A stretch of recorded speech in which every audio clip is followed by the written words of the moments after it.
So how did we get started? I think when you're building community process, you want to include as many people as possible, and you want to do that in a way that encourages input and openness and respects the process. You contemplate, we want to do a project, but you have to think about what process is going to help you to get that project done. And for us, it's a small community and everybody kind of knows each other, and many people have their ideas of what should be done and what shouldn't be done. And if one person feels like their idea is not being included, then sometimes you can get resistance out of the process. So what we wanted to do was involve student groups to help move a project forward. And we didn't want to personally, as a group, identify what that project would be. So we invited the UNC Keeneland-Flagler STAR team to come look at the area and think about 3 to 5 projects that were low-hanging, so we could accomplish those easily, that would help change the trajectory of Spruce Pine. And the students came down. They spent a huge amount of time interviewing the residents in the area. They had group meetings and sessions, and once they pulled all this data together, they presented it to the town. And one of the ideas that they had was to do a pocket park in the space that's available. And that space is one of the 6 burned out buildings that Spruce Pine incurred in 2008 when an arsonist came through town. So it created large scars within our community and buildings that were no longer able to be used. And so we were able to secure the property. At the same time, the town had a need. They needed a space for restrooms, and they had $90,000 that they could put toward that project, but not the best site to put the restrooms on.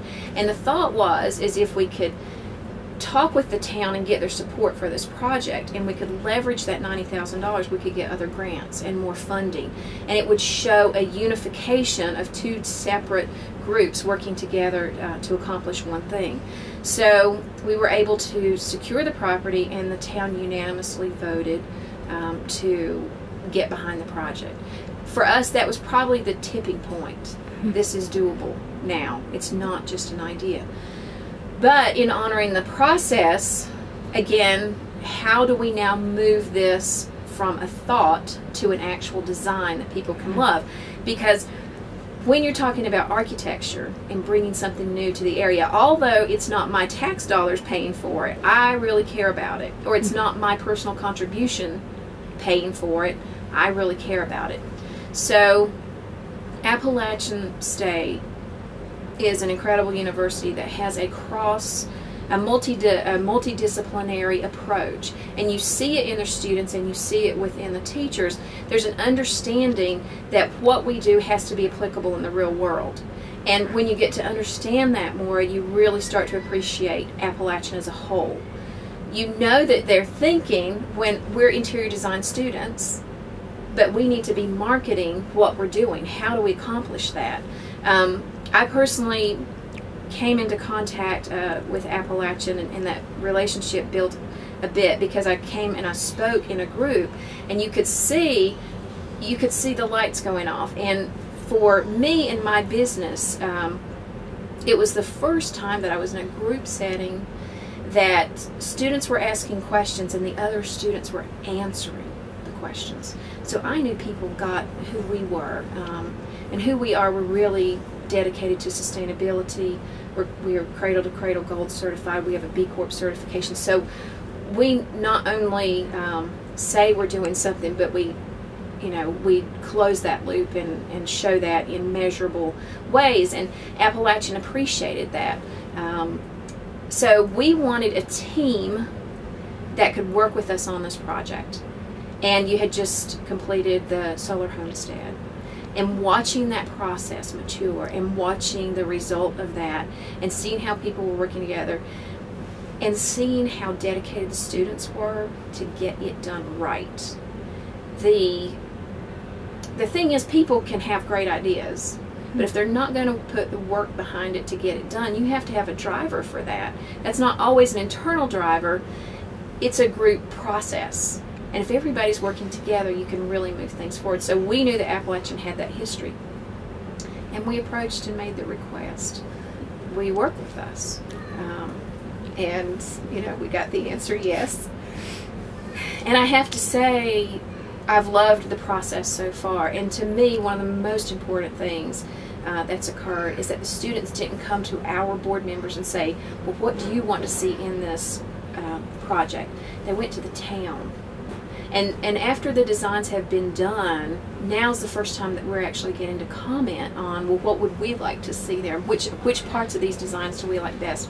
And I've loved that part of the project. I've also appreciated that Jason and Jeannie Mercer Ballard held the project in check until the background work was done. So who are these people? What are they about? What infuses, you know, what infusion comes into their lives? And that booklet had to be totally finished before the design process could even start. The depth of what's occurred is amazing. So if you could describe the town of Spruce Pine, how would you describe the people and just the relationship that everybody has with one another? I have to say that from a personal perspective,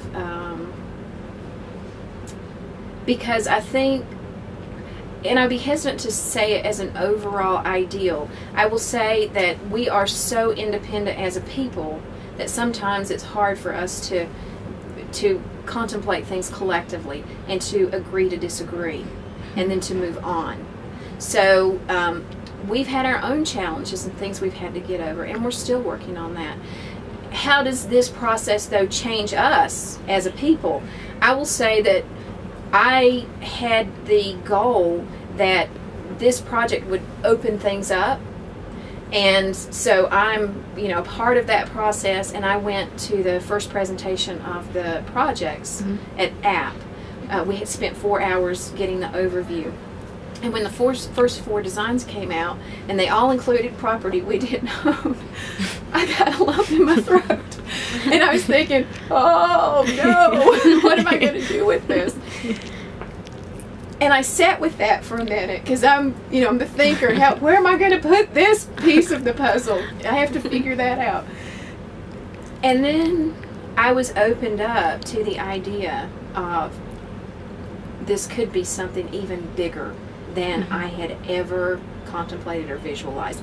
If I got my way in this park, it would be this big, as compared to what it has become. So, who are we as a people? Our town manager said in one of the Main Street meetings, we don't want to build monuments to ourselves. We want to build human capacity. And that's who we are as a people right now. I think that's good.